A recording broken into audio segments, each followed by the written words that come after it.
ትንሿ ደኔ ነይ ከትንሿ ቤቴ ድንቅ አድርጎልኛል መቼ ጨከነ ጌታ ልብ እንደ ቀራጮ አጎነበስ ምሕረት ጸጋህን ከእጅ ለበስ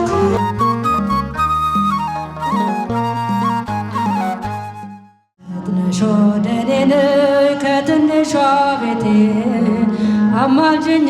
አምላክ ድንግል እመቤቴ ባርኮኛለሁና በሥጋ ፈተና የዚህ ዓለም